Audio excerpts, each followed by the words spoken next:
और मैं कई बार सोचती हूं कि लोग क्यों इतना घमंड करते हैं और किस पर करते हैं। मुझे तो इस दुनिया में ऐसी कोई चीज दिखाई नहीं देती जिस पर घमंड किया जा सके। कोई एक वस्तु ऐसी बताओ जिस पर आप घमंड कर सकते हो।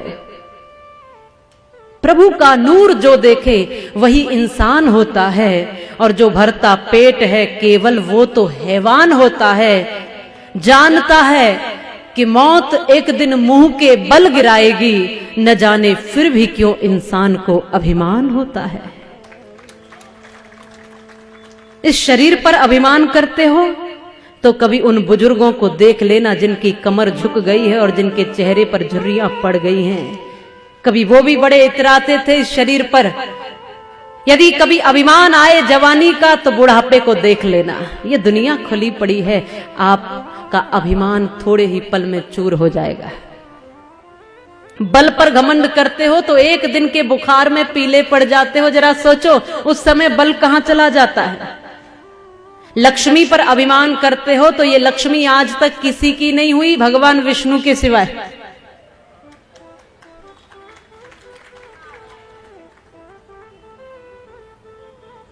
आगता यदि लक्ष्मी नारिकेल फलाम्बवत और परागता यदि लक्ष्मी गजमुक्त कपित्तवत।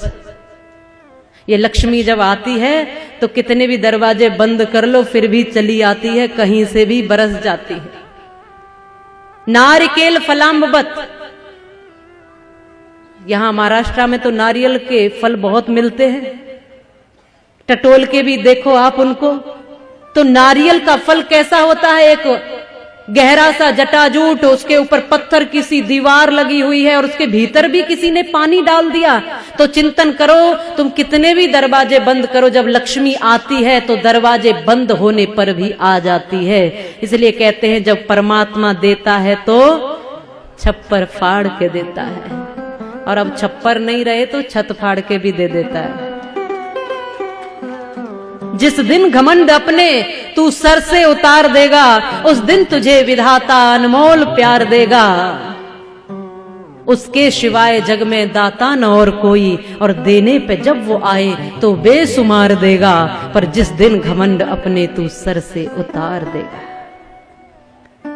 परागता यदि लक्ष्मी गजमुक्त कपित्तवत। यदि लक्ष्मी जाती है तो भी ऐसे समझ लो कि कैथ का फल, हाथी उसको साबुत निगल जाता है। कैथ का फल देखा होगा, हॉकी के गेंद के जैसा होता है। जब हाथी उसको निगलता है तो ऐसे ही निगल जाता है, और जब वो उसकी लींद के द्वारा निकलता है तो बिना टूटे, बिना फूटे, बिना चटके निकलता है। पर जब आप उसको तोड़कर देखोगे तो उसके पेट में भीतर ही भीतर उस फल का गूदा समाप्त हो जाता है।